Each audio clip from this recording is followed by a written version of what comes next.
اور جو بندہ قربانی کرنے کی طاقت رکھتا ہے پھر بھی وہ قربانی نہیں کرتا، وہ سمجھتا ہے کہ جانور خریدنے جاؤں گا 40-50 ہزار روپے کا ایک جانور ہے تو اتنا مہنگا جانور کیوں خریدوں، وہ قربانی نہیں کرتا،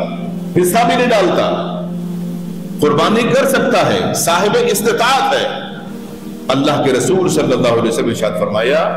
فَلَا يَقْرَبَنَّ مُصَلَّانَا، تو پھر عید کی نماز پڑھنے کے لیے مسلمانوں کے اجتماع میں آنے کی بھی ضرورت نہیں ہے، یعنی تمہارے مسلمان ہونے کی ہمیں کوئی ضرورت نہیں ہے۔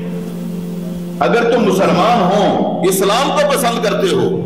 اسلام پر چلنے والا تو سنت ابراہیمی سے محبت کرنے والا ہوتا ہے، تم اللہ کی رضا کو حاصل کرنے کے لیے ایک جانور تک ذبح نہیں کر سکتے؟ تمہیں اللہ نے یہ مال دیا، یہ دولت دی اللہ کی رضا کو حاصل کرنے کے لیے، تم جانور کی گردن پہ چھری نہیں چلا سکتے، اپنا مال خرچ نہیں کر سکتے، تمہارے اس اسلام کے اللہ کو کوئی ضرورت نہیں ہے، پھر عید کی نماز پڑھنے کے لیے بھی نہیں آنا اگر استطاعت کے باوجود تم قربانی نہیں کرتے ہیں۔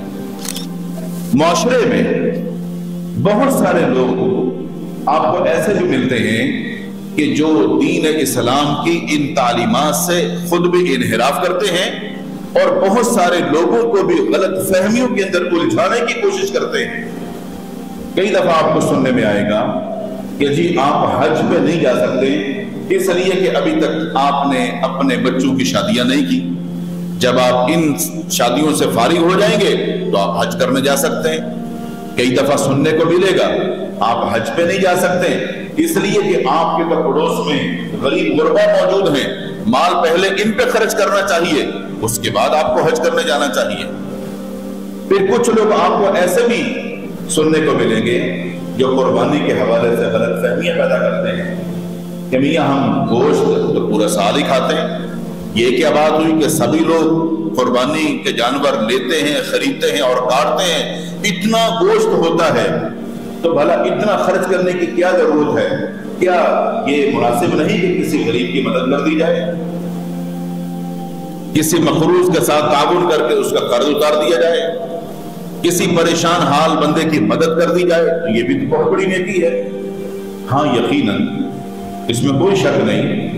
کسی بندے کی مدد کرنا، کسی کی پریشانی کو ختم کرنے کے لیے اس کے ساتھ تعاون کرنا یہ بھی نیکیاں ہیں، اور دین اسلام نے ان نیکیوں کی فضیلت بیان کی ہے۔ مگر کیا اللہ کے رسول صلی اللہ علیہ وسلم کے دور نبوت میں وہ جو دور تھا کیا وہ غربت کا دور نہیں تھا؟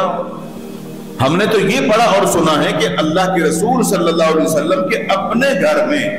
کئی دفعہ کئی دن تک پکانے کے لیے کچھ نہیں ہوتا تھا، چولہا تک نہیں جلتا تھا۔ مگر جب ہم قربانی کے تعلق سے احادیث کو دیکھتے ہیں تو پتہ چلتا ہے اللہ کے رسول صلی اللہ علیہ وسلم نے مدینہ کے اندر 10 سال قیام کیا، کوئی سال ایسا نہیں گزرا کہ آپ نے قربانی نہ کی ہو، ہر سال قربانی کرتے تھے، کوئی سال بھی ایسا نہیں گزرا۔ حالانکہ مالی حالات بے شک جیسے بھی تھے مگر ہر سال آپ صلی اللہ علیہ وسلم نے قربانی کی اور صحابہ کرام قربانی کرتے تھے۔ تنگ دستی کے تعلق سے آپ نے اس کا ایک حل بیان فرمایا، ایک حل یہ ذکر کیا کہ جہاں پر لوگ غریب تنگ دست پریشان حال زیادہ ہوں وہاں پر آپ اس چیز کا خیال کریں گے کہ لوگ قربانی اگر کم کرتے ہیں تو آپ قربانی کریں تو اپنے پاس گھر میں گوشت ذخیرہ کم کریں، غریبوں کے اندر تقسیم کر دیں، کیوں قربانیاں کم ہیں، تاکہ یہ قربانی کا گوشت ان گھروں تک پہنچ جائے جن لوگوں نے قربانیاں نہیں کی، تاکہ ان گھروں تک یہ گوشت پہنچ جائے۔ کتنا بڑا نیکی کا کام ہے یہ۔ اور دوسرا، اللہ کے رسول صلی اللہ علیہ وسلم نے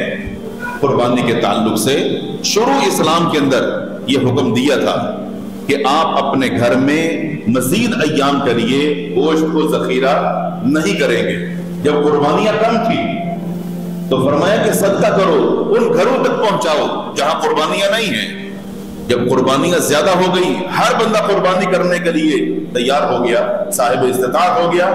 تو پھر آپ نے اجازت دی کہ ہاں ہم ذخیرہ کر سکتے ہو، مزید اپنے گھر میں گوشت رکھ سکتے ہو اپنے ضرورت کے لیے۔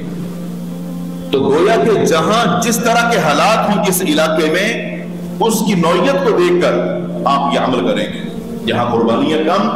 وہاں گوشت ذخیرہ کم کریں گے تاکہ لوگوں تک یہ گوشت پہنچے. جہاں قربانیاں زیادہ ہیں وہاں آپ کو اختیار ہے، چاہے لوگوں میں تقسیم کریں یا اپنی ضرورت کے لیے جتنا بھی رکھیں.